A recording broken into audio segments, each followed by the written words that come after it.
بی‌قدرترین، پلیدترین، افلاس‌ترین بنده در روی دنیا کسی است که لا صلاة له، کسی از نماز ندارد. گفتم پیغمبر العهد الذي بیننا و بینکم الصلاة فمن ترکها فقد کفر. این حدیث پیغمبری خداست. من عهدی که با شما کردم ای امتی مسلمان، پیغمبر میگوید همون عهدی من، پیمانی من با شما آن زمانی هست، آن زمان من پیغمبری شما هستم، آن زمان شما امتی من هستید که در بینتان نماز داشته باشید. فمن ترکها فقد کفر، کسی که نماز ترک کرد، گفت پیغمبر، عهد و پیمان برید و اسلام ندارد و مسلمان نیست. این حدیث پیغمبر شماست. در باب تاریک الصلاة در کتاب مکاشفة القلوب امام غزالی وارد شده است. شیطان که رانده گشت به جز یک خطا نکرد. حضرت حافظ شیطان که رانده گشت به جز یک خطا نکرد، خود را برای سجده آدم رضا نکرد. همین شیطان رانده شدنش از درگاه پروردگار به چی خاطر بود؟ به خاطر که وقتی خدا امرش کرد آدمی که من آفریدم سجده کن، گو خلقته من طین و خلقتنی من نار، تو مرا از آتش آفریدی، این آدم از خاک آفریدی، آتش از خاک افضل است، من این سجده نمی کنم. شیطان که رانده گشت به جز یک خطا نکرد، خود را برای سجده آدم رضا نکرد. شیطان 1000 مرتبه بهتر ز بی نماز، شیطان 1000 مرتبه بهتر ز بی نماز. او سجده بری آدم و این بر خدا نکرد. شیطان هزارها بار، همین شیطان مردود ملعونی مرجوم از آدم بی نماز میگد 1000 مرتبه بهتر است، زیرا که این شیطان آدم سجده نکرد، لیکن این بنده باشد خدا را سجده نمیکند.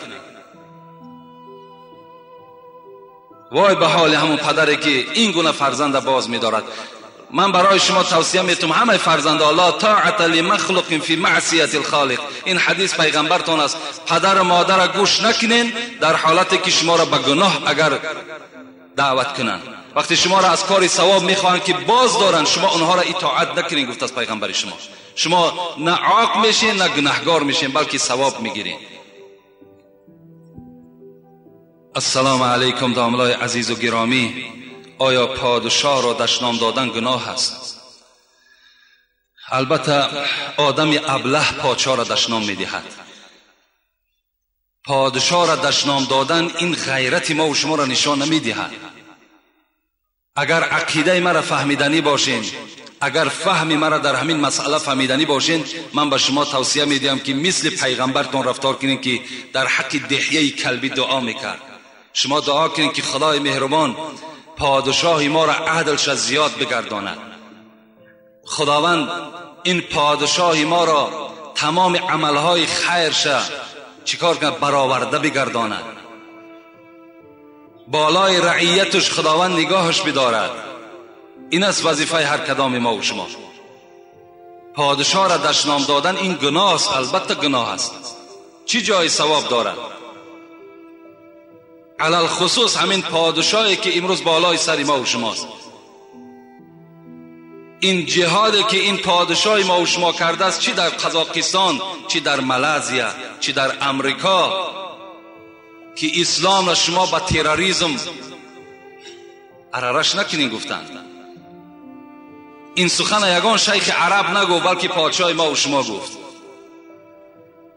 آبادانیایی که از دست پادشاه ما و شماست، همه ایرا شما میبینید. جای ایرا بیان کردن نیست، چه از کشادن مکتب ها، چه از کشانیدن بیمارخانه ها، چه از دیگر عمارت هایی که الحال در اطراف ما و شما رفته ایستاده است. باید که با قدر نیکی البته این پادشاهی که امروز بالای ما و شماست، همه ما و شما برسیم. در حقش دائم باید دعای خیر کنیم. همین آبادی که الحال در مسجد است، همین توده مردمی که جمع بشود، همش البته اگرچه فضل خداست اول و آخر، لیکن برکات این ایشان هم هست.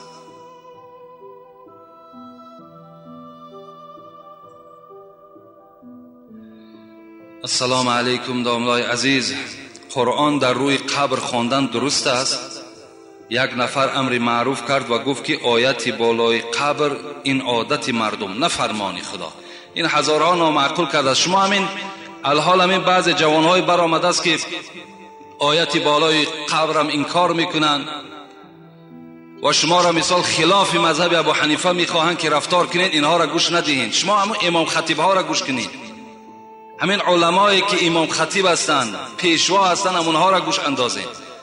به هر یک جوان قد کوچه شما اهمیت ندهید. رسول اکرم میگوید که این حدیث ابو داود را روایت میکند، اقرأوا علی موتاکم یاسین.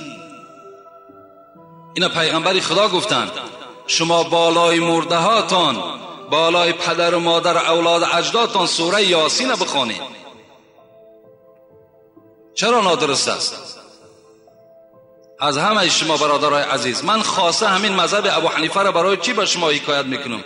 زیرا که بعضی از برادرای ما و شما امروز پیدا شدن خلاف مذهب ابو حنیفه میخواهند رفتار کنند. میلش کردن بگیرن، همونش هم سنت، لیکن همین فتنه و جنجال و نافهمی را در بین مردم پیدا میکنن. گاه دستها را تا راستی کتفا میبردارن، گاه آمینی بلند میگویند.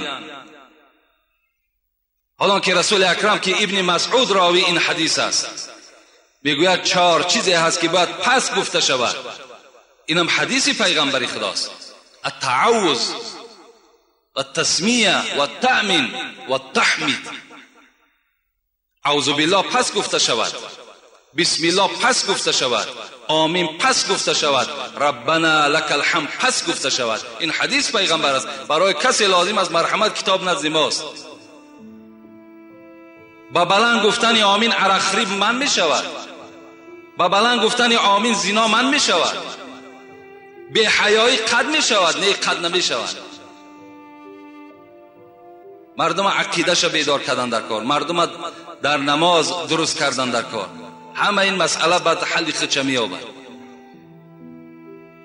هر مسئله که ابو حنیفه اخذ کردن همش با حدیث است، همش با آیت قرآن است. حتی همین آمینی پس ده حضرت دلیل دیگرش ادعوا ربکم تضرعا و خفیه، صدق الله العظیم. آیت دلیل کردن که خداوند میگوید دعا را شما دائم پس بخوانید، که حضرت گفتن آمین از جمله دعاست، باید دعا پس گفته شود.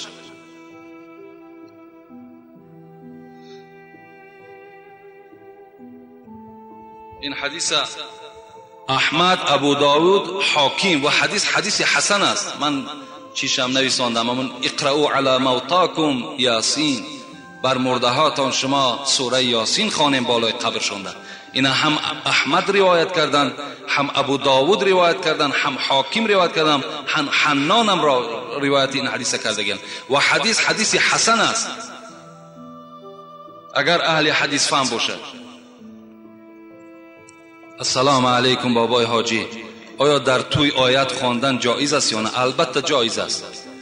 امروز همین عقیده ویران در ما و شما پیدا شده است که فقط قرآن در مرده استفاده میکنیم، در زنده نی. روزهای توی چرا ما و شما آیت قرآن نمیخونیم؟ در معرکه ها میریم، خوراک میخوریم، دعا میکنیم و آیت نمیخونیم. چرا نمیخونیم؟ من استمع الى آیت من کتاب الله فله حسنه، گفته است پیغمبر. کسی که اگر آیت قرآن گوش میکند، کسی آیت قرآن میخواند، از برای اون نیکی میرسد. باید که البته در همون خاندان عروس است، شه است، باید که آیت خوانده شود و اونها را باید که ما و شما دعا بتیم. برای مرده لازم بوده است و برای زنده لازم نبوده است. جایز است. السلام علیکم داملای مهربان، اکثر مردم میگویند که با پای راست به خانه و مسجد درآ، با پای چپ برآ، یا اینه که در حاجت خانه و بازار برعکس این، باز میگویند که انگشت دست را نشکن یا که انگشت را در انگشت نانداز. اینها چه اساس دارند؟ در قرآن در باب اینها گفتگی هست. با احترام مخلصی شما، البته قرآن نه، لیکن حدیث های پیغمبر خدا در این باب هست که شما وقتی که مسجد می درآیین با پای راست درآیین، وقتی حاجت خانه می درآیین با پای چپ درآیین، وقتی بازار می درآیین با پای چپ درآیین و در بازار بسیار نایستین بلکه تیزتر از بازار بیرون شوین. و انگشت های دست البته صداهاش مثال ما و شما زیر میکنیم میبرانیم، این صدای انگشت هاتون نبرانین، انگشت بالای انگشت بار نکنین. اینها همش در حدیث های پیغمبر هست. البته رفتار کنین، اینم یکی از سنت های پیغمبر خداست.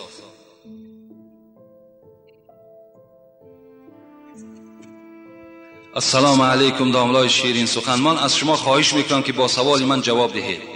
ما یک روز در همین مسجد شما نماز عصر را میخواندیم. یک شخص ما را گفت که تو این اشاره سبابه را مکن که این گناه است. آیا این گناه است؟ التماس با سوال ما جواب دهید. البته علامت سبابه گناه نیست. چرا گناه است؟ علامت سبابه این سنت پیغمبر است که وقتی شما در التحیات خواندن همان انگشت سبابه را میبردارین، این سنت پیغمبر خداست. شما ثواب میگیرین، گناهگار نمیشین. حدیث های خیلی زیاد، حتی ابو حنیفه در کتاب فقه الاسلام و ادلته 4 امام که مذهبش صحبت میکند صاحب کتاب میگوید ابو حنیفه انگشت جمع نمیکرد بلکه همون حالت خودش ماندگی اشهد ان لا اله اشهد ان لا گفتند میبرداشتن همین انگشته و میپرتافتن الا الله میگفتند. خود ابو حنیفه میکردن. این در کتاب همون فقه الاسلام و ادلته موجود است. کردنش ثواب، کردنش سنت است. انجام دهین، این گناه نیست. السلام علیکم داملای عزیز، درود و رحمت با شما. من 2 سوال دارم. یا ایتها النفس المطمئنه ارجعی الى ربک راضیه مرضیه فادخلی فی عبادی وادخلی فی الجنه. چی معنا دارد؟ این از آیت فجر هست. یعنی ما و شما در حالت دوره کردن مرده ها میخوانیم یا ایتها النفس المطمئنه، ای نفس آرام گیرنده، ای نفسی که شما با قضای خدای خود راضی هستید، ارجعی الی ربک راضیه مرضیه، رو به نزد پروردگارت در حالتی که خدا از تو راضی است و تو از خدای خود خوشنود هستی. فادخلی فی عبادی وادخلی فی الجنه، داخل شو در گروه صالحان و داخل شو در جنت پروردگار. این معناش همین است. میگویند آدمانی که از پشت صورت روز قیامت عذاب میکشند، کسی صورت مرده را نگاه کند همان وقت مرده را عذاب میدهند. برای همین پیش از مردن صورت را بسوزانید. راست است. خدا باز هم با شما علم و دانش زیاد عطا کند. البته حق گفتن کسی گفتن صورت گرفتن در اسلام ما و شما اگر به عذر باشد ما و شما را گناهگار میسازد. ما و شما نه صورت میگیریم نه صورت میکشیم.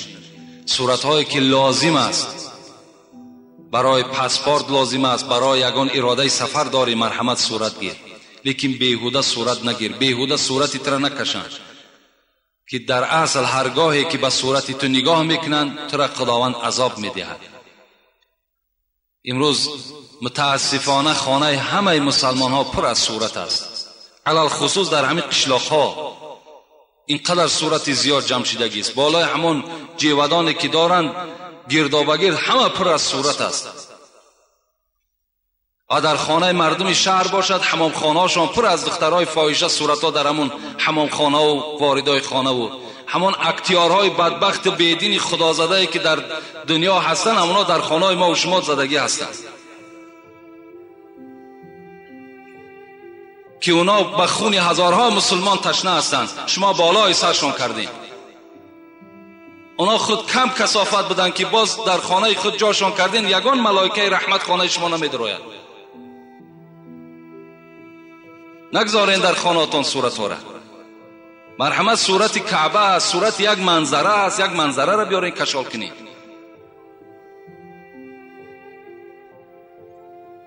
السلام علیکم بابای حاجی، سوال مرا جواب دهید. من پدر و مادر را پرسیدم که در بازار کار کنم، گفتا که در خانه کار می باشد. من گپی پدر و مادر رو نگرفته ناپرسیده به قرغن رفتم. 1 ماه پس برگشتم. این عیب من یا عیب پدر و مادر؟ جواب این سوال را دهید. البته برادر عزیز، رضاگی پدر و مادر در همه سفر برای شما ضرور است. حتی که دوره‌های پیغمبر خدا که چقدر جهاد ذلول بود، وقتی می آمدن جوانها که پیغمبر خدا را می گفتند که ما با جهاد همراه تو می رویم، رسول اکرم چی می گفتند؟ می گفتند پدر و مادر داری؟ می گفتند بله. می گفت خدمت پدر و مادر را انجام دی، خود جهاد در راه خداست. یا از پدر و مادر پرسیدی؟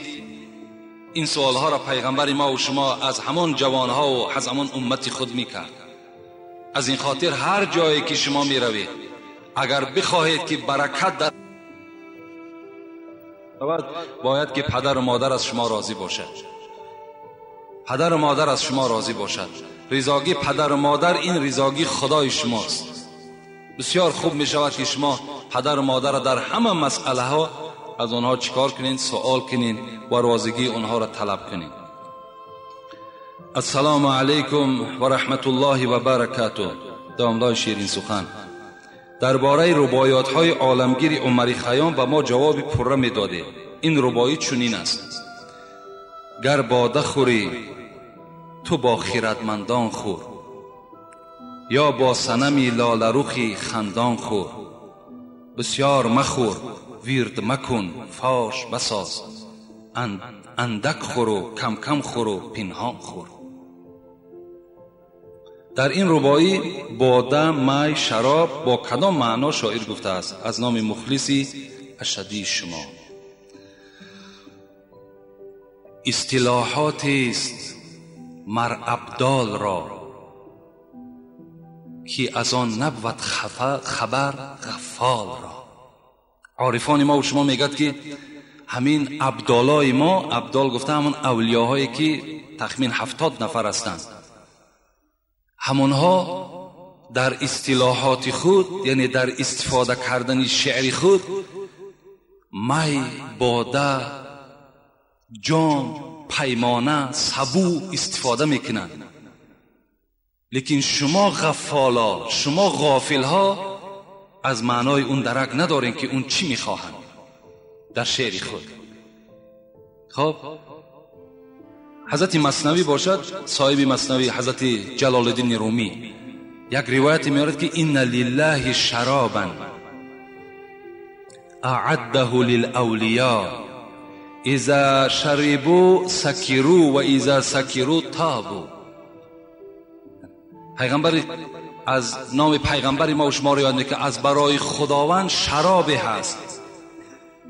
وقتی که همین شراب را برای اولیاهای خود آماده کرده است، وقتی همین اولیاها که شراب خوردن مست میشوند، وقتی که مست شدن در حالت مستی رجوع به سوی خدا میکنند، همون شراب می نوشند. این شرابی که آدمها را مست میکند، پلید میکند، افلاس میکند، این شراب نیست. حضرت حافظ میگوید المنت لله که در میکده باز است، زان رو که مرا بر در او روی نیاز است. خمها همه در جوش و خروشند ز مستی، آن می که در آنجاست حقیقت نه مجاز است. از وی همه مستی و غرور است و تکبر، و از ما همه بیچارگی و عجز نیاز است. این شراب، این می که ما استفاده میکنیم، این بیچارگی است، میگه عاجزی ماست. اون می که مجازی است، اون می که در خمها می جوشد، از وی همه مستی و غرور است و تکبر. اون می هست که آدم تکبر می سازد، مغرور می سازد، پلید می سازد. این می ما اون می نیست. گفتن حضرت. عارفی دیگر چی می گوید؟ شراب عشق نبود زاب انگور، شراب عشق نبود زاب انگور، رهی نوشیدنش هم از گلو نیست. این شراب عشقی که ما بیان میکنیم این آب انگور نیست میگوید. و ری نوشیدنش هم با راه این گلو نیست، ری نوشیدنش هم از گلو نیست. از این پیمانه و جام و سبوها غرض پیمانه و جام و سبو نیست. ما وقتی که در شعرهای خود رومکه را استفاده میکنیم، جامهای بادنوشی را استفاده میکنیم، این مقصد از همین رومکه هایی که عرق می نوشند، این مقصد از این نیست میگوید. بدان معنی که عارف زلف گوید. وقتی در شعرها که زلف دیدین، نظر در پیچ تاب هیچ موی نیست. وقتی ما زلف استفاده میکنیم، این از همین زلف های کجه که بعضی از فاحشه ها کج میسازن و بیرون میبرن میگد، این از اون نیست. این زلف ما هم عشق در راه خداست. بیان عارفان را اصطلاحی است که جز عارف کسی را گفتگو نیست. این عارف ها اینو میدانند، خردمندها اینو میدانند. برای همین این شراب و این می که حافظ و بیدیل و سعدی و خیام و اینا استفاده کردن، این مقصد از همین باده هایی که می نوشن این نیست، بلکه اینا همه عشق الهی هستند. السلام علیکم. اکای مرزا حاجی، ما از ناحیه مومن آباد در هر نماز جمعه به پیش شما می آییم. کسیته های شما را خریده می بریم. در کسیته 36 شما در بابت نیت غسل گپ زدید. دانید یا ندانید فرق ندارد. همین را به ما ساده کرده فهمانید که مردم ما اعتقادشان گشت. مخلصان شما از مومن آباد با یک مسئله عادیه که اگر اعتقادشان گشته باشد، در غسل جنابت 3 فرض است: غسل فم، انف و کل البدن. در غسل جنابت 3 فرض است: شستن دهان، آب گرفتن بینی و تمام بدن را تر ساختن. این فرض است.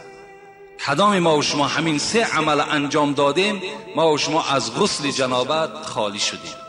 ما دیگر در جنابت نیستیم. و سنت همین غسل جنابت چی است؟ بینه نیت در حتی سنت چم نیست. نیت گفته همون، اگر مقصد این برادرها خواندن همون دعای نویت ان اغتسل غسلا من جنابتی رفع، من نمیدونمش باور کنین. اگر همین باشد این لازم نیست، این لازم نیست. تماما این شما ازیاد نکنین، حاجت به ازیاد کردنش نیست. هیچ فرمایش، نه فرض نه سنت نه مستحب، در هیچ امر نیست. خلاص ممکن خیلی همون ملاهای همجا مختصر خان باشن، فرضا و سنت های همین غسل تماشا کنید، در هیچ کدام همین نیت آوردگی نیست. برای همون نیتی که در دلتون کردیم برای پاکیزه کردن بدنتون، خودش نیت واقع شد، تمام. شرط نیست که شما را لفظا با دهانتون بخوانید، با زبان خود بخوانید. و سنت همین است که شما پیش از غسل جنابت باید که پیشاب و مثال حاجت خانه داخل شوین، همه را دور بسازین، آمده دستها را شوین، یعنی طهارت کنین پیش از غسل جنابتتون بغیر پایها را شستن. بعد در دوام همین آبازی کردگیتون پایهاتون را میشورین. تمام شما صاحب هم طهارت هستین، هم صاحب از جنابت خالی شدین. این نیت شرط نیست و لازم هم نیست. داملای شیرین سخن، من از شما خواهش دارم که سوال ما را با پرگی جواب گردونید. 23 فوریه یا 8 مارس در دین اسلام هست یا نه؟ همین رو ما چندین بار گفتیم برادرای عزیز. یکی 1 ینور، یکی 23 فوریه، یکی 8 مارس، یکی 9 می. دیگر ایده های که هستند، اینا ایده های ملی هستند، ملی تاجیکستان ما و شما هستند که اینها را به قید میگیرند. اینا از اسلام ما نیستند، لیکن در تاجیکستان، در تمام دنیا این عید پیشواز گرفته می شود. چرا شما از 40 سوال نمیکنید؟ چرا از 7 سوال نمیکنید؟ چرا از 6 ماهگی سوال نمیکنید؟ چرا از 20 سوال نمیکنید؟ چرا از سال سوال نمیکنید؟ کجای کتاب در اینا هست؟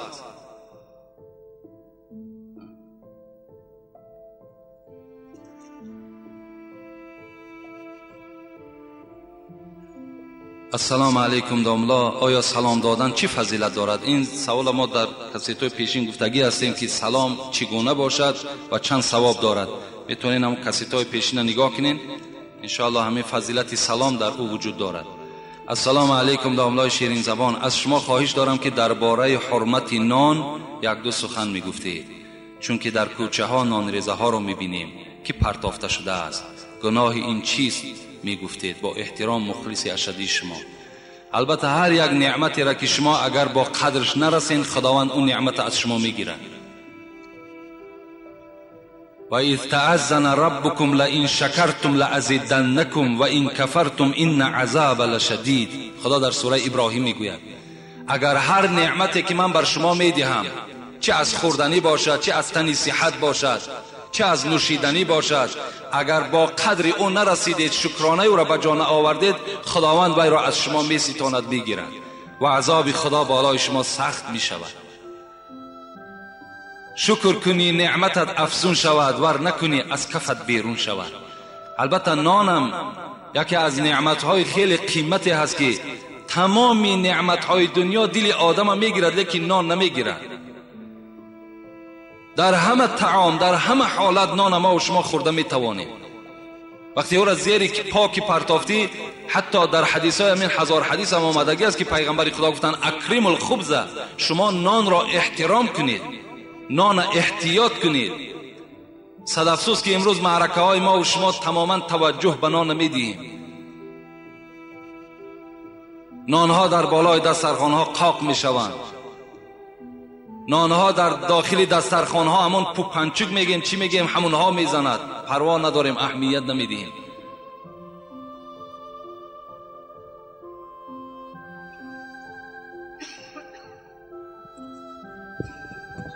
السلام علیکم داملای شیرین سخن، ما از شما خواهش میکنم که در جمعه آینده با ما امام عسکری جان را نقل کنید. راستی بار به حاجتم نیست و قصه این امام عسکری جان ما هم نمیدونیم. خدا رحمت و مغفرت چون کنه در کجای باشند، لیکن در همین موضع های ما و شما نیستن. اینا همین حضرت امیر سید علی حمدانی واقع هست. دیگر این عزیزوارهایی که در اطراف ما و شما نامهاشون نمیگیرن، اینا اکثریتش وجود ندارن در اینجا. اینا همش عرب هستن، همه اینها نبیره ها نواسه های پیغمبر خدا هستند.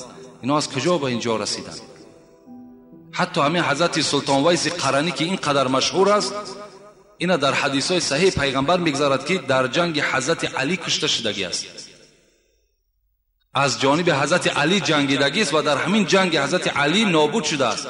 و در وقتی که در اون مدینه که جنگ شدگی است، از مدینه به این خاولین غیر کی آورد؟ راستی بار من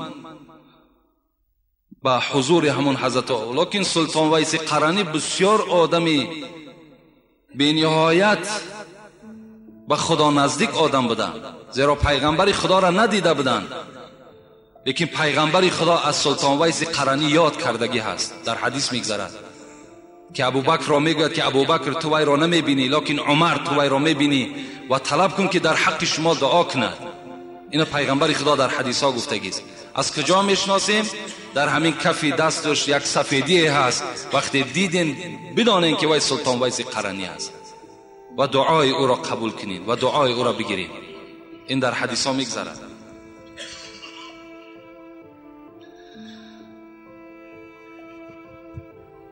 اینجا یک شعر نویساندن، التماس همین شعرهایی که شما ایجاد کردین رحمت، لیکن همین شعرها و این شعرها ما باور کنید یعنی سزاوار هم نیستیم. قدر شعرهایی که مثال در اینجا اینقدر وصف و صفت کردن. برای همین سوالش را میخوانیم. سلام داملای عزیز و عالی، قدر ما از شما خواهش میکنم که به سوالهای ما جوابهای درست دهید. سوال ما چنین است: در یگان پنجشنبگی دعا کنن در دسترخوان کارچه باشد درست است؟ این کارچه دمیره دعا را نمیگیره. در پنجشنبگی دعا کردن با بودن کارچه و نبودن کارچه هیچ حاجت نیست. تا حال همون عقیده های کهنه و عقیده های باطله که هستن، همینا تا حال در معنی سر ما و شما جا دارن. اگر به پیش نماز گذرند نمازت قبول می شود یا نه؟ البته نماز قبول می شود نمی شودش این نزد خداست، لکن نماز شما را نمی برند. یعنی بعضی آدمایی هستند که از پیششون آدم میگذرد در حال چیکار میکنن؟ میگن نماز من بریده شد. نه، نماز بریده نمیشود، نماز فاسد نمیشود، ویران نمیشود، نماز دوام ده. همون آدم گذرنده گناهگار میشود. کسی به پیش نماز کسی میگذرد، حتی حضرت امام ابو حنیفه چی گفتن؟ گفتن من 40 سال در یک جا راست ایستادن به عهده میگیرم، لکن به پیش نمازخوان نمیگذرم از گناه وزنین بودن این. برای کسی که نماز میخواند اول جای خودش را مناسب کند، یک جای بخواند که جای گذرگاه مردم نباشد و هر یک آدم گذرنده هم احتیاط کند به پیش آدم نمازخوان نگذارین که گناهگار میشوید. لیکن وقتی گذشتین شما گناهگار شدین، لیکن در نماز او هیچ خلل پیدا نشده است، هیچ نقص پیدا نشده است. اگر در کرته یا در سله صورت زنده باشد نماز خواندن درست است یا نه؟ داملای عزیز، البته که امروز روزی هست که روز اجابت دعا، شما دعا کنید که بابای ما چشمانشان بنا شوند. در کرته و در جای نماز و در سله و در کجای، در خانه و در کجایی که صورت باشد شما از ثواب نماز محروم هستید. اگرچه نماز شما باطل نشد، فاسد نشد، لیکن هیچ ثواب در اون نماز شما باقی نیست. خداوند این بابا را شفای کامل و شفای عاجل نصیبش بگرداند. آمین یا رب العالمین. السلام علیکم داملای شیرین سخن. من از شما یک خواهش دارم که با همین سوال من جواب گردانید. من ستر عورت کردم، با من شوهرم میگوید که اگر ستر عورت نکنی فهمید که شما زن من نه. مادرم باشد میگوید که اگر ستر محکم کنید من شما را نه در دنیا میبخشم و نه در آخرت. من چیکار کنم؟ این خواهر عزیز با احترام زیاد مهرالدین نویسنده است. وقتی که شما خواهرای عزیز شوهر که میکنین، رسول اکرم میگوید اعظم الناس حقا علی المرأة زوجها، بزرگترین حق بالای زنها بعد شوهر کردن این حق شوهر میست. دیگر پدر یا مادر بگوید که تو ترک ستر عورت کن، نعوذ بالله باور کن از دین بیگانه میشود. وقتی که با امر خدا تو چکار میکنی؟ تو مقابلیت نشان میدی. خدای تو در قرآن میگوید یا ایها النبی قل لازواجک و بناتک و نساء المؤمنین یدنین علیهن من جلابیبهن ذلك ادنى ان يعرفن فلا يؤذين وكان الله غفورا رحیما. ای محمد صلی الله علیه و سلم با دخترهای خود، با زنهای خود، با زنهای تمام امت خود خبر بده که بالای سر خدا بپوشانند، گردنهای خدا پوشانند، پایهای خدا پوشانند، یعنی سطر عورت بجا بیارند. وقتی تو امر خدا دا که مقابلیت نشان میدهی، مسلمانی تو کجا میشود؟ و این دختر حق دارد که سخن پدر و مادر اینجا قبول نمیکند، اگرچند شوهرم که نداشته باشد. حالان که وقتی صاحب شوهر شد سخن شوهر گذر دارد، سخن پدر و مادر گذر ندارد. السلام علیکم داملای شیرین سخن. ما که در دین اسلام خواهش داریم و کسیته های شما را گوش میکنیم و من میخواهم که سبق گیرم. من را پدر و مادرم نمیماند. من که حالی که خرد هستم گوید که من چیکار کنم. اگر شما خرد باشید برادر عزیز، از تعلیم قرآنم دور نشو و از خواندن مکتبم دور نشو. کاری کن که در مکتب با بهای اعلا خوان و تمام معلمه های تو از تو راضی باشند، نه بالای تو شکایت کنند. یعنی اگرچه یک مدت وقتت را در مسجد میگذرانی، یک قسم زیادی و با در مکتب گذرون کن.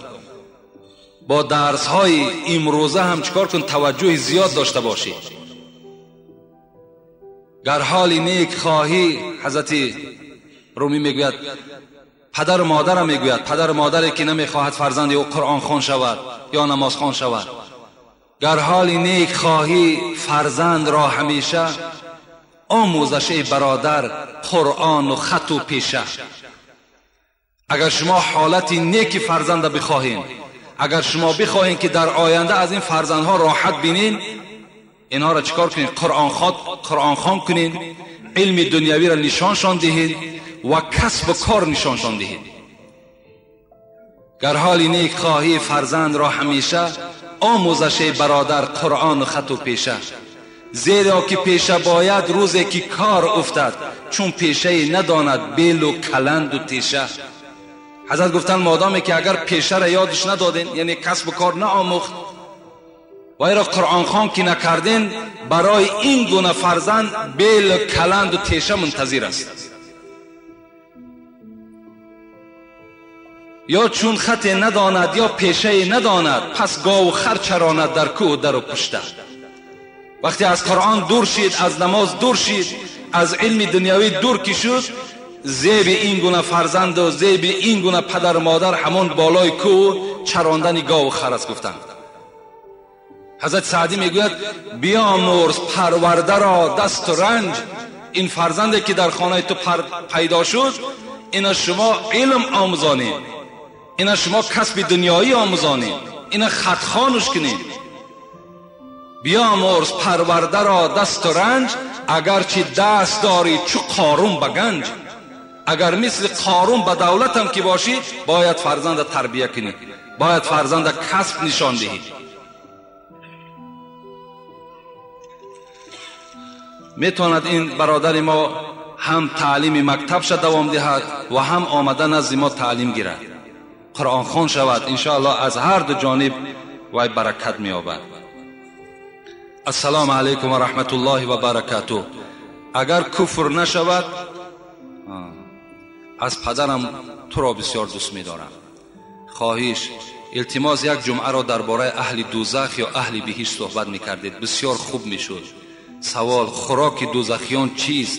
چرا استعمال میکنند؟ البته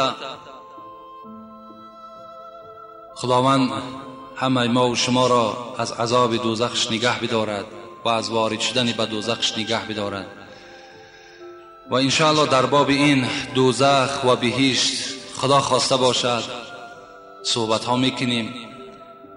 الحال من به شما خبر میدهم آیت را از خوراک دوزخیان، که دوزخیان چی خوراک دارند. خدا میگوید اعوذ بالله من الشیطان الرجیم: تسقا من عین آنیه لیس لهم طعام الا من ذریع لا یسمن ولا یغنی من جوع. صدق الله العظیم. وقتی که این دوزخی ها تشنه میشوند از حرارت دوزخ، وقتی تشنه میشدند، تسقا من عین آنیه، از آب داغ، از آبی که خیلی گرمی و حرارت وی هیچ دیگر حد و کنار ندارد، از همان آب حرارت دار در حلق آنها میریختند. تسقا من عین آنیه لیس لهم طعام الا من ذریع. این دوزخی ها طعام نمیخورند مگر ذریع میخورند. مفسرای قرآن میگویند ذریع این یک علفی هست، یک خاری هست که هم تلخ است و هم بوی دارد، که این اشترها در همون عربستان میخورده‌اند. این خار بویناک و تلخ خوراک دوزخی ها بوده‌اند. وقتی پیغمبر خدا میگه این آیت خواندن، مفسرای قرآن میگویند مشرکای عرب گفتند مادامی که ذریع همین خار که خوراک ما باشد باکی ندارد، اشترها را بینید همین خارها را میخورند، چقدر فربه هستند، چقدر چقان هستند. رسول اکرم چی گفتند؟ دوام آیت خواندن: لا یسمن ولا یغنی من جوع. این خاری که در دوزخ است، این خار بویناک و تلخی که در دوزخ است، لا یسمن، این فربه نمیکند، ولا یغنی من جوع، و گرسنگی شما را دور نمیکند، شما دائم گرسنه هستید. این از خوراک دوزخی ها.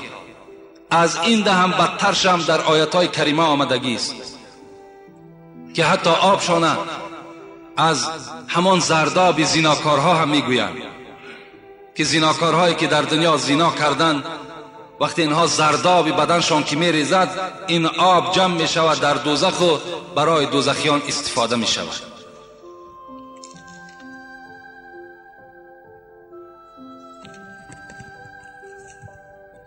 السلام علیکم داملای عزیز، یک سوال دارم، میخواهم جوابش را با پررگی گیرم. شخصی از خدا قسم خورد که من دیگر قماربازی نمیکنم، لیکن کرد، بگوید که گناهی و چیز. خدا در قرآن میگوید استعیذ بالله انما الخمر والمیسر والانصاب والازلام رجس من عمل شیطان فاجتنبوه لعلکم تفلحون. با درستی این که عرق نوشی، میسر قماربازی، انصاب و ازلامش فالبینی و بت پرستی، رجس من عمل شیطان، اینها پلید هستند، عملهای شیطانی هستند. فاجتنبوه لعلکم تفلحون. اگر تو از عذاب خدا بخواهی که ایمن بیابی، از این 4 چیز دور شو، تو در عذاب خدای خودت گرفتار نمی شوی. کسی که قماربازی میکند، البته به البته وای وارد دوزخ میگردد. کسی که عرق نوشی میکند وای وارد دوزخ میگردد. کسی بت پرستی میکند، فالبینی میکند وای وارد دوزخ میگردد. زیرا این عملهای پلیدی هستند که این بنده به آنها چنگ زده است. عیب است که وقتی که امروز فرزند مسلمان نماز میخواند، خدا میگوید، مسجد میگوید، باز قمار بازی میکند. از پول قمار باز شکار میکند، باز معرکه میکند، نان میکند، خیر احسان میکند که خداوند به این پول حرام احتیاج ندارد. فرزندها گرسنه و عائله ناآرام و این باشد قماربازی دارد.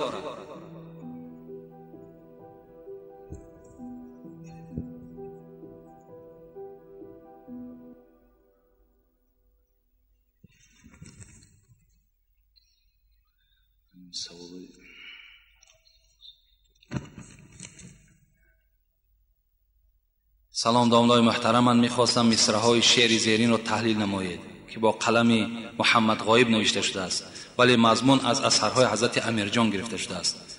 زندگی از مرگ بهر هر مسلمان مشکل است، 5 سختی دیدن و طی کردن 6 منزل است.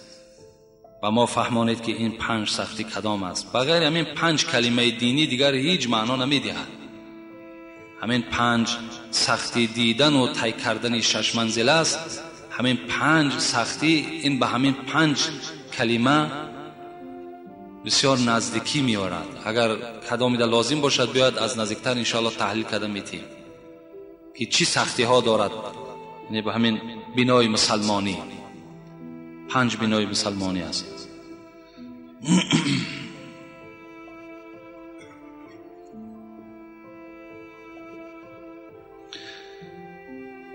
سوال اخیران میخونیم انشاءالله دعا میکنیم. السلام علیکم داملای محترم، اولا مرا میبخشید چون که وقت شما رو میگیرم. خواهشمندم با همین سوالی من پره جواب گردانید. من شما را از برای خدا دوست میدارم. سوال من چنین است: حضرت رسول اکرم میفرماید هر شخصی که در هنگام شام شراب بنوشد و با همین حالت صبح کند مشکوک است. اگر صبح شراب بنوشد و با همین حالت سحر کند مشکوک است. چی معنی دارد؟ یعنی کسی که سحر شراب می نوشد تا بیگاه یا بیگاه می نوشد تا سحر وای مشکوک است، یعنی وای بدبخت است. وای بدبخت است کسی که روزی خود فقط به شراب خوری میگذراند. در جای دیگر می فرماید که هر کسی که فرد شراب خور را سلام دهد و با وی مصافحه کند، سلام کند، خداوند عملهای 40 ساله وی را ضایع میکند. خواهشمندم پره جواب دهید که چون که من در جای کار میکنم که زیاده از 40 نفر کارگر است، همه شراب می نوشند. تنها من نماز میخوانم، نماز جمعه می آیم، مرا ملا گفته تمسخر میکنند، کنی بیا ملا گفته میخندند. من چیکار کنم؟ سلام کنم نکنم؟ پس احوال من در نزد خداوند چی میشود؟ با احترام مخلصی شما. سلام. راستی بار تا حد امکان اگر توانین از همین آدم های شراب نوش و تمسخری که میکنن از همین ها اعتراض کنین، دور باشین. چه همین آدم های عرق نوش و چه دیگر طایفه های بدکاری که هستند، اگر چنین باز معامله و تمسخرانه به شما رفتار کنن، شما هم میتونین که با آنها تمسخرانه هم معامله کنین.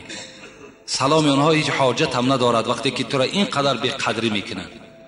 لیکن امروز صد افسوس که چیکار کنیم که اطراف همه ما و شما عبارت از شرابخور است و کار همه ما و شما در پیش همین شرابخورها البته میغلطد. مجبور میشویم که از آنها چیکار کنیم؟ حاجت طلب کنیم. و آخر دعوانا ان الحمد لله رب العالمین. ان شاء الله این سوال باز جواب پره میگیم برای وقتم انجام یافت. و این جمعه یک برادرمان سنگ غفورزاده داماد مولانا 500 کیلو سیمین برای همین طهارتخانه آوردن. یک برادرمان اینجا عالم جان و سفرعلی که خیشای برادر حاجی رجب علی هستند، اینها هم یک میکروفون برای همین مسجد آوردن و خواستن در حق ایشان دعا کنیم خدای مهربان و تمام این برادرایی که خیر احسان کردند و سوالها ارسال کردند همگی را خدا. برای چی در بعضی نمازها پاچه ها را قطع میکنند؟ مقصد از همین است. لیکن محدثا میگویند که اگر آدم پاچش اگر چی کشال هم که باشد، با همین پاچه کشالش تکبری نداشته باشد، فخر نداشته باشد، باکی ندارد. دویم کی هست؟ والمنان. دویم گروهی که در عذاب خدا گرفتار هستند روز قیامت کسی هست که در صدقات دادگیش منت میکند که من پولی من بود که تو راحت کردی، پولی من نمیشد تا از این بحران نمی برآمدی، حیف شد که من همون پول بر تو دادم و دیگر منت هایی که میگذارند. سوم شاه حضرت چی گفتند؟ والمنفق سلعته بالحلیف الکاذب. کدام آدمی که سوداگر است برای آنی که مالش سودا شود قسم دروغ میخورد، این هم در همین سه طایفه داخل میشود. دروغ قسم میخورد که همین مال ما بهترین مال است، در اصل بهترین مال نیست. مال من از تمام مال بازار فرق کننده است قسم میخورد، لکن همچنان نیست. این هم در همین سه طایفه داخل میشود. حضرت جامی هم بسیار یک درباره منتکنا بسیار یک نظم شیرینی دارند. میگوید با دندان رخنه در پولاد کردن. ببین در پولاد دندان آدم نمیگذرد، لیکن همین با دندان در پولاد گرفتن من بر عهده میگیرم. گفتند با دندان رخنه در پولاد کردن،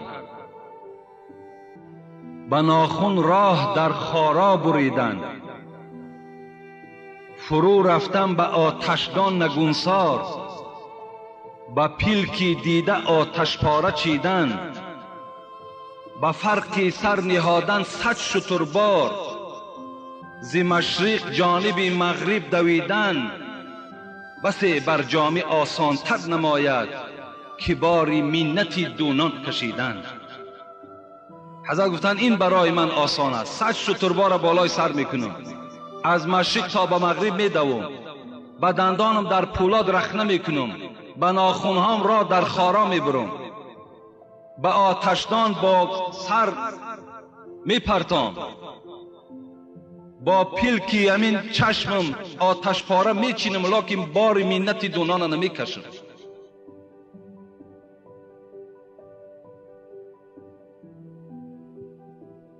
السلام علیکم بابای حاجی، التماس به ما فهمانده دهید که همه انسان ها به دوزخ برده میشوند یا نه؟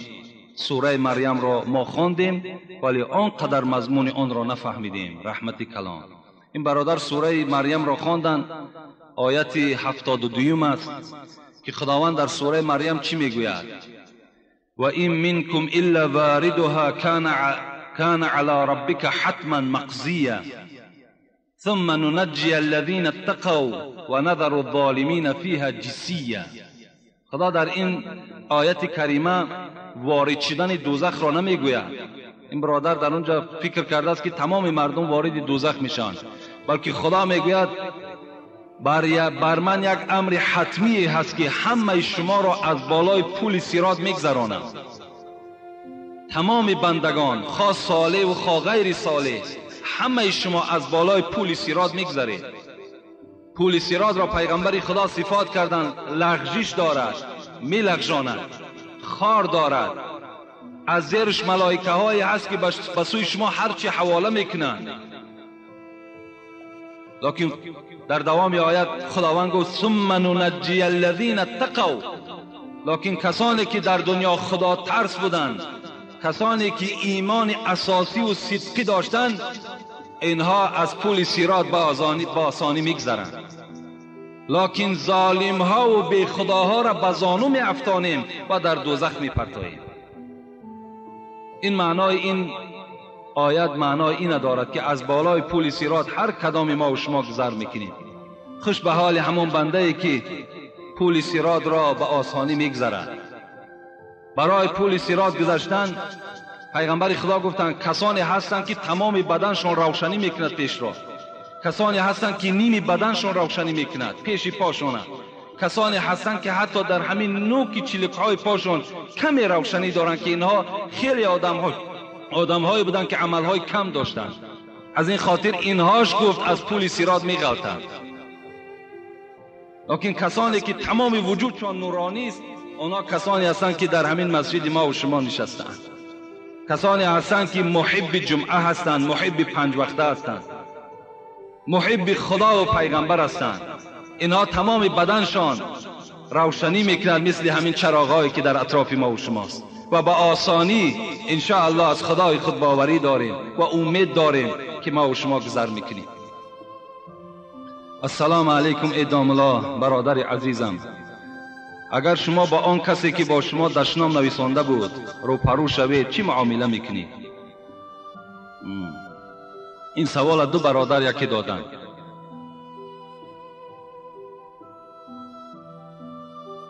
عجب رسمی است در این دار غدار. این دار غدار است. این دنیای ما زندگی میکنیم، این دار نامش غدار است، خیانت کننده است، بی وفاست. عجب رسمی است در این دار غدار که صد نااهل با اهلی گرفتار. ندیدم هیچ یک شایسته خوی به دنیا زیسته باشد به عدوه. نه گل به خار می روید در این باغ، ملالی بلبلان از دغدغه زاغ. بکن صبر از جفای منکر دیل، شود شاید مراد از صبر حاصل. حضرت جنونی ما را علیه نصیحت کردند، گفتند که حضرت هر مشقت و هر بلایی که به سر شما می آید و آینده هم آمدنی است، شما صبر کنید. هنوز این کاروان رفتند دو دو، هنوز این کلب ها دارند او او.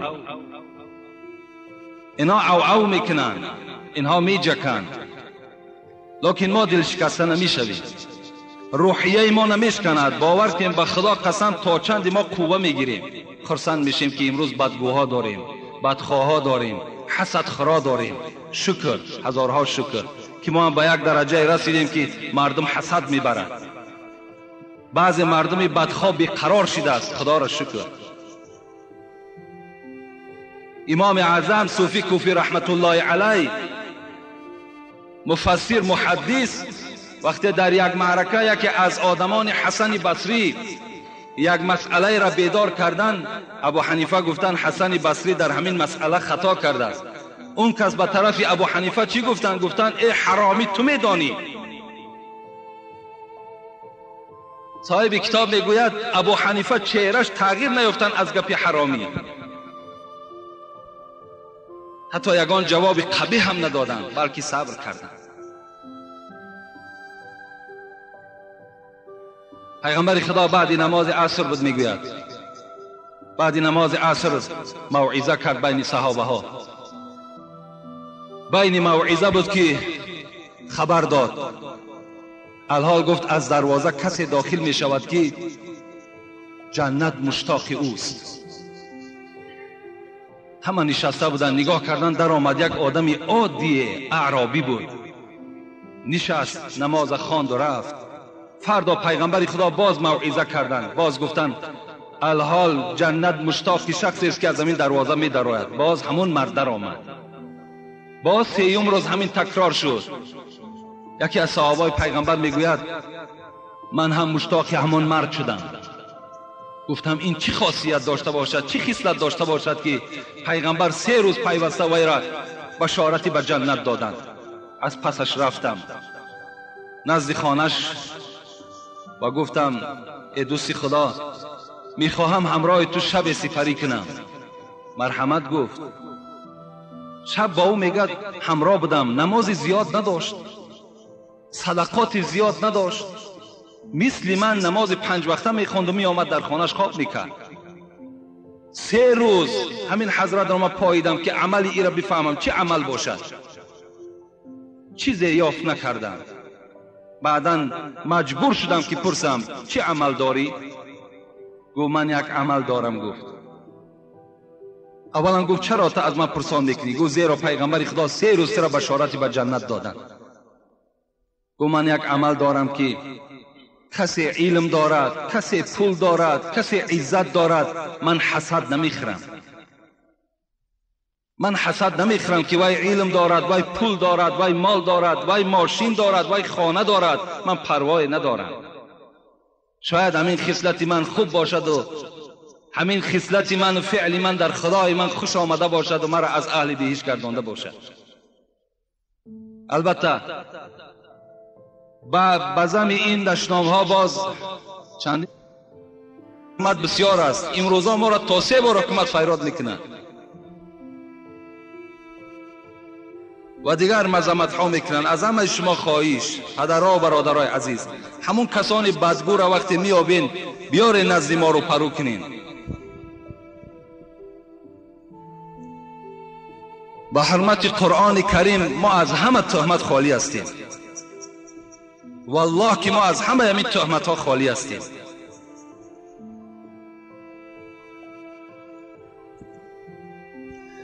السلام علیکم داملای شیرین سخن.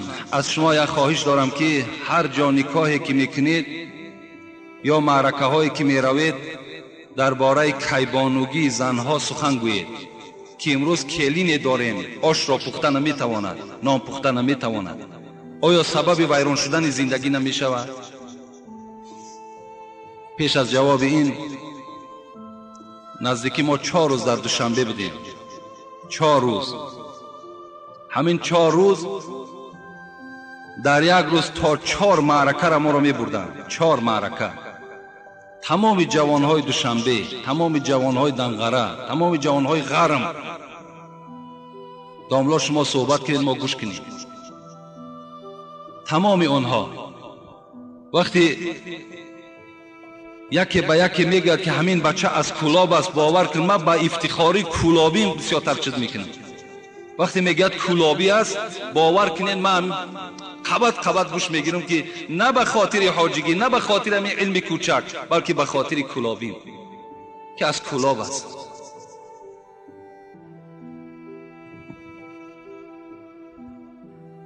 این برادرم خیلی سوالی لازمی دادن و گفتن که درباره همین زنها، کیبانوگی زنها در نکاح و در معرکه ها صحبت کنیم که کلین آوردیم که آش و نان را پخته نمیتونند. در اصل سبب این موجود است، سرچشمش معلوم است. سرچشمه این درد از قرآن و از اسلام دور بودن پدر و مادر و فرزند هاست. امروز پدر و مادر 1 ماه فقط متریال، فقط جیل پوستک به همون عروس میخرد. 1 ماه کامل بود نمیکند. 1 ماه کامل. حاضر باز حسابی بگیم ما داده شده است که ماشین های میدانی بلکه همون کانتینر های دراز پر میکنند و به خانه شهر روان میکنند.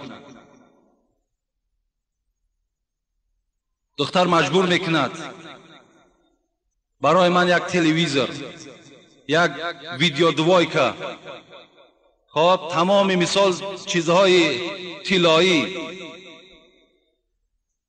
کرسلا با تمام قایدهاش، همه اینا تأمین کن. پدر و مادر مجبور هستند تأمین میکنند، لیکن تا امروز نشنیدیم که یگان عروس ما و شما در زیر کش یک قرآن گرفته خانه شوهرش رفته باشد. نشنیدیم، ندیدیم. در یگان قلین تا حال یگان عروس فرمایش یک قرآن نداده است.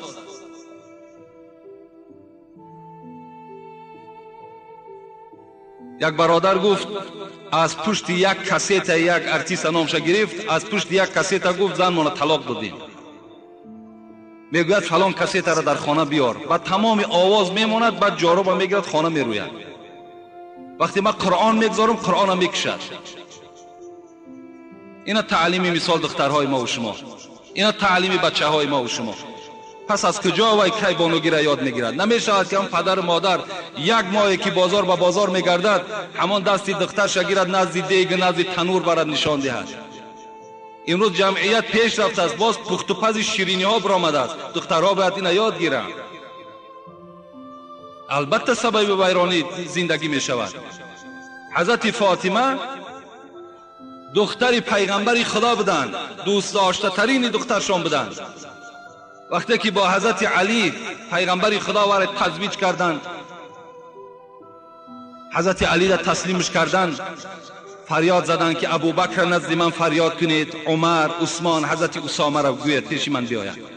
وقتی آمدند حضرت گفتند که همین جا یک مقدار مال هست، جهاز حضرت فاطمه است، همینه به خانه علی میبریم. گفتند میلش. چی بود؟ طاحونتون، یک آسیابی دستی داشت، جو میده میکرد با دستش.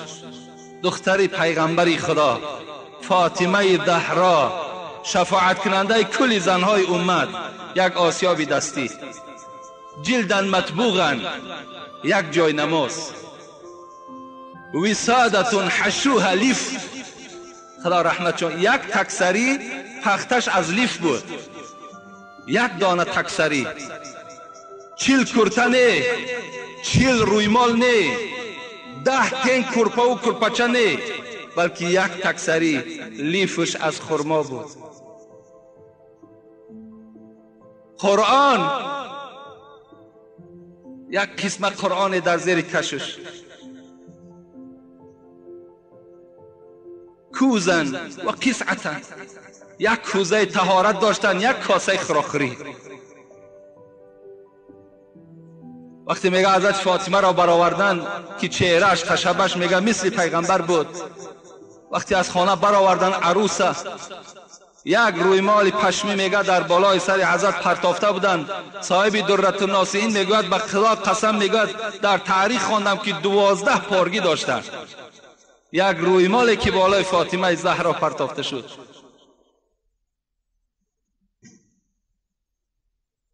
وای یک کم از بار نبردند، بلکه یک کم از عقل بردند، یک کم از فراست بردند. وای خدا ترسی داشتند. صاحب درة الناصحین میگوید که فاطمه با دستش آسیاب میگردانید، با زبانش قرآن میخواند، با دلش تفسیر میکرد، با پاهاش گاوره میجنبانید. امروز زنهای امت ببینید، زنهای ما و شما را تماشا کنید. کدام این به زبانش قرآن میخواند؟ کدام این خدمت شوهر کرده میتواند؟ هیچ کدامش. البته سبب ویرانی زندگی تمام فرزندای ما و شما می شود. بخواهیم که فرزندای ما و شما آرام زندگی کنند، دعای خوشتامن و خسر گیرند، دعای شوهر گیرند، باید تعلیم دهید در خانه، باید فراست نشان دهید، باید احترام نشان دهید، تا که شما در نزد همسایه شرمنده نشوید.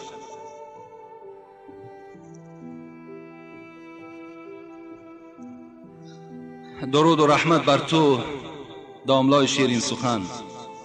اولا از شما بخشش و به این سوال جواب دهید. در ما مسلمانان یک خصلت است که اگر کمی بیماری سخت شود، در دروازه های خود لطه سرخ میبندند که گویا پی میبندند. و میخواهم داملای عزیز به این سوال من جواب پررد دهید. این چه خصلت دارد؟ ما و شما هر روز سوره فاتحه میخوانیم. الحمد لله رب العالمین الرحمن الرحیم مالک یوم الدین. آیت گوش کنین. ایاک نعبد و ایاک نستعین. ایاک نعبد. مادام این آیت میخوانید تو در نزد خدای خودت چی وعده داده ایستاده ای؟ ایاک نعبد، خدایا فقط تو را بندگی میکنم. و ایاک نستعین، خدایا در همه حالت فقط از تو یاردم طلب میکنم. از لطه طلب نمیکنم، از مزار طلب نمیکنم، از موره چشمی طلب نمیکنم، از خار و از نل طلب نمیکنم. ایاک نستعین، فقط از تو مدد طلب میکنم. تو سوره فاتحه میخوانی، پس تو دروغ میگویی. اینا از اسلام ما نیستند. اینا از اسلام ما و شما نیستند. چی لطه بستند، چی موره چشمی برای خود مرد یا که کودکش میگیرد، چی در مزارها لطه بستند، چی خارها را در نزد دروازه و دکاناتان کشال کردن شرمندگی است. در دکانهای بازار کلان دور میگردی، در بسیاری دکانها نل زدگی و خار زدگی. وای برکت ندارد، وای خار میشد او دکان. خارش که ماندی خار میشه. نل خودش چی قدر داره که بالای دروازش که او قدر میداشت درونی لایه ها استفادهش میکردن.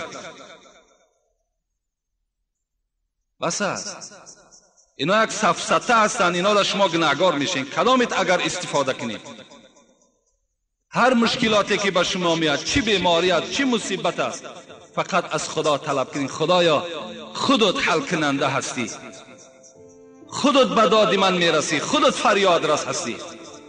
بجز تو من از هیچ کس طلب ندارم. چرا حضرت ابراهیم در حالت مشکل ترین از جبرائیل ملائک مقرب حتی مدد طلب نکردند؟ گفتن آن ذاتی که تو را روان کرد وای مرا دیده ایستاده است، وای میبیند ابراهیم در کدام احوال است.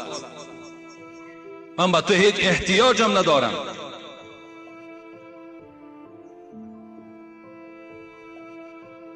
السلام علیکم و رحمت الله و برکاته. اول سلام رحمت به تو ای مرد خدا و عالم بزرگ. و این سوال من جواب دهید. اگر نماز بریده شود، نماز را از سر میخوانی و اصلاحش را به ما گویید. یعنی هر یک نمازی که اگر در بین شما یک سهو میکنین، غلط میکنین، در دل خودتان ناخوب میآید، گفتی همون عباره مختصر الاستیناف افضل، و از سر بخوانید. هر نمازی که در داخل شما مثال سهو میکنین، غلط میکنین، مثال همین گاه در شما رخ بیاد، بهتر و خوبترش همین است که نماز از سر خوانید. اینش بهتر است که همه شک شبهه از دل شما دور می شود. و در کدام وقت قضایی خوانده می شود؟ میگویند که در مابین عصر و شام خواندن درست نیست. و نمازی که شب نیمی شب میخوانی چی نیت میکنی و این نماز کدام نماز است؟ به ما فهمونید با احترام مخلص شما. نماز قضایی را شما میتونید بین عصر شام خوانید. بین عصر شام فقط خواندن تحیه مسجد، خواندن نمازهای نافله مثل شکر وضو و مثل در حق پدر و مادر و دیگر نمازهایی که هستند، اینها را شما خوانده نمیتونید. نماز قضایی را حکمش واجب است. از این خاطر شما میتونید که بین عصر شام نماز قضاییتون ادا کنید. درباره نماز شب برادرمان سوال کردند. این نماز تهجد است. خوش به حال همون جوان مرد، خوش به حال همون پیرانسالی که ساعتهای 4 شب میخیزد، طهارت میکند، میآید بالای جای نماز می نشیند، از 2 رکعت تا 12 رکعت نماز تهجد است ادا میکند. و بعد او حدیث های قدسی است که خداوند فریاد میزد از کجاست همین بنده ای که از من حاجت طلب کند تا حاجتی او را برارم. کنی همون خیل بنده صاحب کتاب میگوید که اگر بنده ها محبتی بر خدا داشته باشند، تمثیل یک مثال میزند که بین همین عاشق و معشوق دایم جای خلوت میکوند. اگر شما مثال با خدای خود عاشق باشین، هر آینه خلوتی شب برای خودتان اختیار کنین.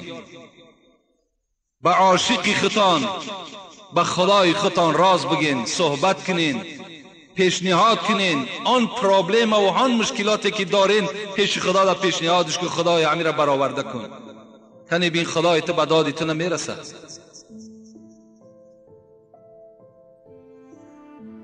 هر چیز، هر گنج سعادت که خدا داد به حافظ، حضرت حافظ میگوید هر گنج سعادت که خدا داد به حافظ، از یمن دعای شب و ورد سحری بود. این حضرت حافظی که امروز نامش در دنیا مشهور است میگوید این از نماز شب و از دعای سحری به این مقصد رسید. یا بنی ایاک و کثرة النوم باللیل فإن کثرة النوم باللیل تدعو الرجل فقیرا یوم القیامة.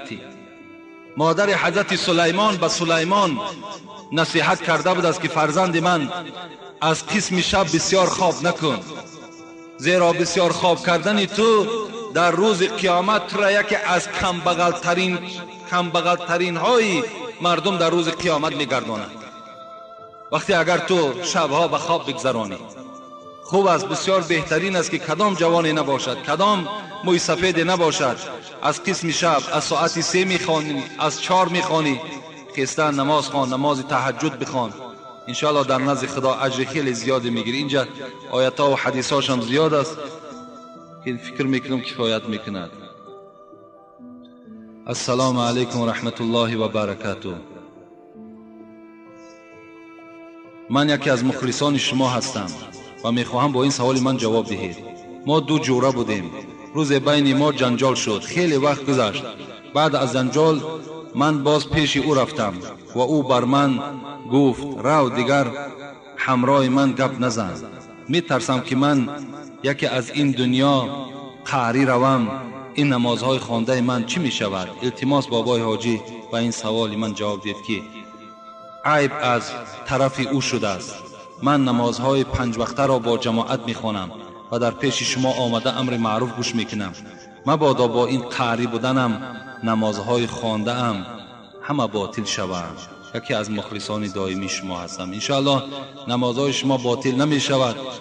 وقتی شما از قهری بودن خود اینقدر غمگین باشید، از قهری بودن خودت اینقدر بیقرار باشی، انشاءالله در نزد خدا تو اجر میگیری. لیکن هر وقت همون جورایی که میبینی خواه با واسطه یک رفیقت است، خواه با واسطه خودت هست، سلام از وی کنده نکن.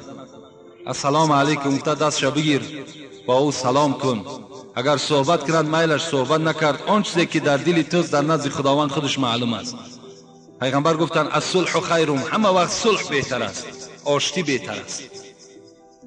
کاری کنین راهاش بیابین که با یکدیگر قهری نباشین، با یکدیگر ملال نباشین.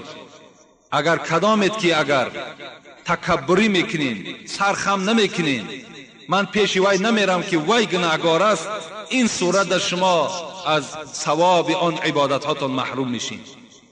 برای خاطر خدا و پیغمبر خدا بار از پیش وی گذر کن، با او یک سلام کن و با او خبر ده که میلش انسان بی غضب نمی شود، انسان بی جنجال نمی شود.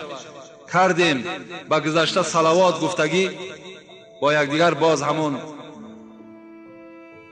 سلام تانک بر دوام نگه بداریم، انشاءالله ثواب میگیریم. لیکن وی اگر نخواست، وی گناهگار است، تو گناهگار نیستی.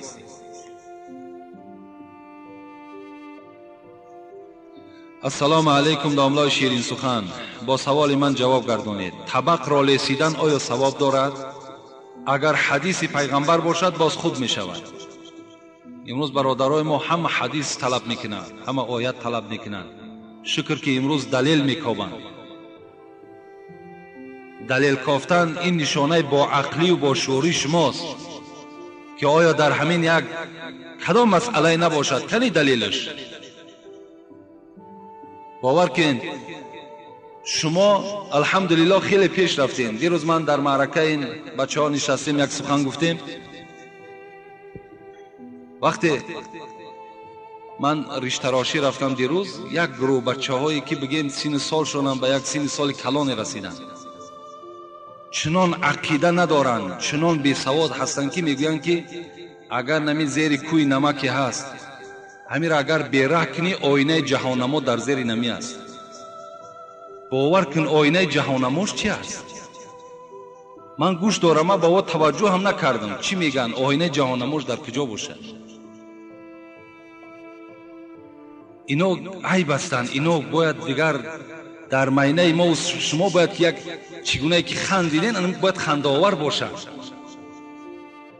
یا گفتن باز همونا گفتن که همین سنگ حضرت امیر جان شرشر بردن، از همو بالای شرشر پرواز کرد اومد با در همین جاش نشست.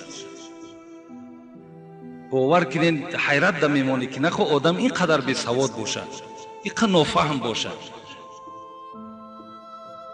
اینا را باور نکنید. هر روز دوشنبه با یکی میگد، هر روز دوشنبه میگد شب دوشنبه همین حضرت امیر جان میگد همین خوابگاش میآید. وقتی میآید میگد همین تریزای ما درست میلرزد. با خدا قسم همین را دیروز ما شنیدیم از زبان بچهای با عقل که تریزای ما میجنبه. وقتی حضرت امیر جان میآید مثال خوابگاش تا میدراید. بسیار یک بی سوادی است. انا برای اینا دلیل گفتن در کار کنی دلیلت. اینا دروغ هستند، اینا را باور نکنید. اینا یک مسخره کردن اینمی اسلام ما و شماست، باور کنید. اینا این یهودی‌ها در دین ما و شما میدرارند، نمی حکایای بی معنی را تا که ما و شما مثال گوش اندازیم. بعضی آدم با شعور و علم دنیایی داشته باشد میگه که همین اسلام همش نمتری دروغ است، اسلام همش حکایه است. اینا را دشمنهای دین میکنند.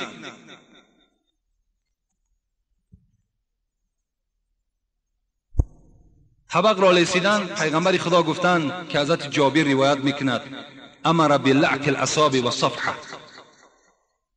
وقال انکم لا تدرون فی ایها برکه. پیغمبر خدا گفتن شما را امر میکنیم اینکه انگشت هاتون بلیسین و طبق را هم، صفحه گفته طبق میگن، طبق را هم لیسین، زیرا اینکه شما نمیدانید در کدام مکان طبق برکات هست، شما نمیدانید. در دوام حدیث پیغمبر گفته است که ولا یمسح یده بالمندیل حتی یلعق اصابعه فانه لا یدری فی ای طعامه برکه. پیغمبر دستش در همون دستمال نمیشکیده است تا وقتی که اگر دستهاش نمیلیسیده است. از این خاطر لیسیدنی طبق، لیسیدنی دست شما بسیار برکات دارد، زیرا شما نمیدانید همون برکات طعام در کجای طبق است، در بینش است، در پهلوش است. از این خاطر طعام طبق تازه کنین، انگشت هاتون لیسین، انشاءالله شاید در کدام جایی که وای باشه شما دیراب که کرد.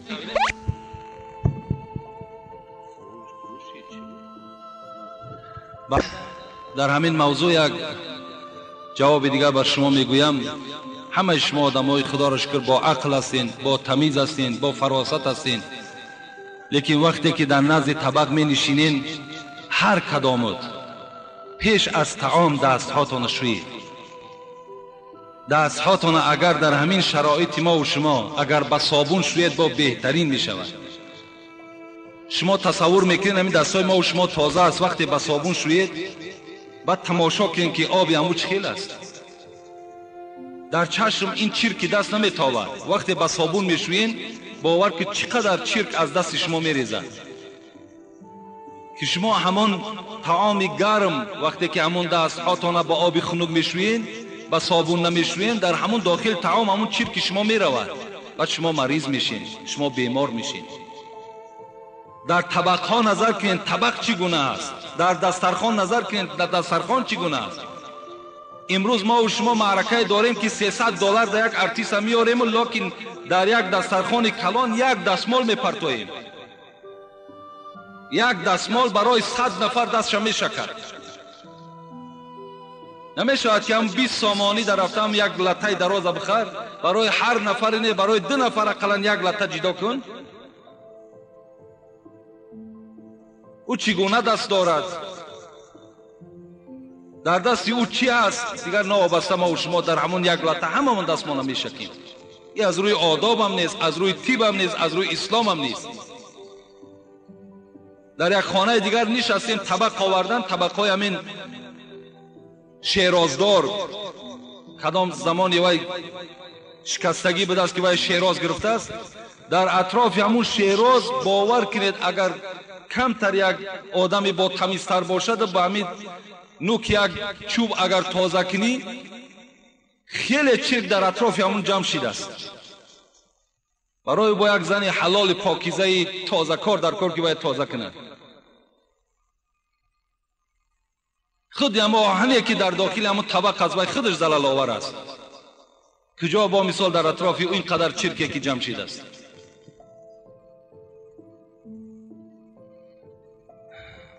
سوال ها هم زیاد است.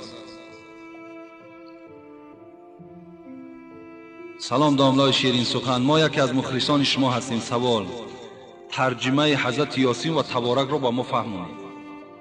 این برادر کسی است که یاسین و تبارک شاید نداند. این از چند آیت عبارت است. برای را ترجمه کردن خیلی ممکن که تا آخر عمر فقط ترجمه کنیم. اینقدر دراز آیت است. ترجمه آیت تبارک یاسین این خیلی وقت زیاده میگیرد. اگر برای کسی باشد لازم باشد دعوت کند خانهش، انشاءالله میریم اونجا با فرجتر بعد تحلیلش میکنیم. برای اینجا در وقت کم است. نیت غسل را پیش از آبازی میگویی یا بعد از آبازی؟ نیت غسل اگر چند مجتهدای ما و شما، فقهای ما و شما پیش از غسل گفتند، در حالت همون لباس بدر کردن همون نیت غسل میخونید. لیکن این شرط نیست. دانستن و ندانستن نیت غسل این شرط نیست. اگر ندانی هم در غسل 3 فرض است: دهان شستن، بینی آب گرفتن، تمام بدن ترک کردن. همین 3 فرض به جا بیارین، نیت چه ندانینم باکی ندارد. شما تازه هستین، شما از جنابت خالی میشین. در وقت نیت کردن سنت اقتدا کردن به قرآن حمید و مجید میگویی یا که قبله از جهت کعبه؟ کدامش بهتر است؟ نیت کردن میگذارم نماز سنت، الله اکبر، بس از کفایت میکنه. برای نماز سنت شرط نیست که شما چی عدد چه برین چی حتی سنت ذکر کنید. نیت کردم نماز میخوانم، الله اکبر جایز میشه، حتی عباره مختصرم هست. لیکن اگر دلتون قرار نگرفت قرآن حمید و مجید شرط نیست.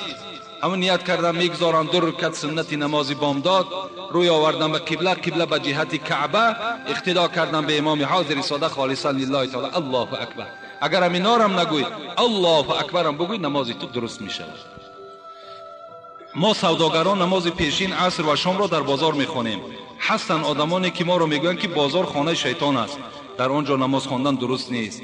و در آخر از خدای خود خواهانم که علم شما را زیاد گرداند و دولت زیاده گرداند که ما به نزد شما آمده از خدای خود و رسول خود با خبر میشویم. خدا شما را نگه بدارد. در بازار هستین، در کجای نباشین نماز خوانید.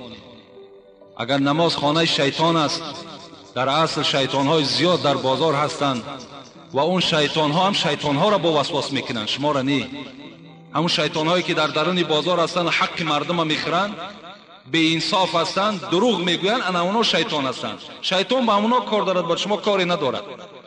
زیرا همون خود شیطان پیروی همونا هست، اونا پیروی شیطان هستند. هر دینا رفیق هستند. اونا با یکدیگر سر کار دارند. با آدم نمازخوان و با آدم عادل، با آدم راستگو و راست قول اونا کاری ندارند. اونا زورشون هم نمیرسند. و آخر دعوانا ان الحمد لله رب العالمین. خداوند عاقبت همه ما و شما را به خیر بگرداند، مراد و مطلوب‌های ما و شما را حاصل بگرداند و تمام این برادرانی که به ما سوال کردند و سبب نگاه کردن بر کتاب‌ها شد، خدای عمر دراز و تن صحت نصیبشان بگرداند و شما چی مراد، چی مطلوب، چی مقصودی که در دل دارین خدایا برآورده بگرداند. تا جمعه دیگر خدا شما را در حفظ امانش نگه بدارد. آمین یا رب العالمین. برادرانی که خیر احسانم کردن و در صندوق خیریه هم که امروز بیرون مسجد است که وای هم در همین آبادانی مسجد صرف میکنیم، خدای مهربان در هر یک عددی درهمی که پرتافتن خدایا عمر درازشان دهی، خدایا هر مرادی که دارن مراد مطلوبشان حاصل بگردانی و دولتشان خدایا زیاده بگردانی. آمین یا رب العالمین. و ما یک سپارش هم دادن از طرف حکومت که همه شما میدانین روز یکشنبه روز انتخابات است. انتخابات نمایندگان چی جمهوری و مجلس عالی و چی شهری و چی ولایتی و چی ناحیوی، همه اینها انتخاب می شود و اینم خیلی یک معرکه مهمی هست. اگر چی شاید بعضی شما بگین خیر هیچی گپی ندارد، نه هیچی گپی دارد.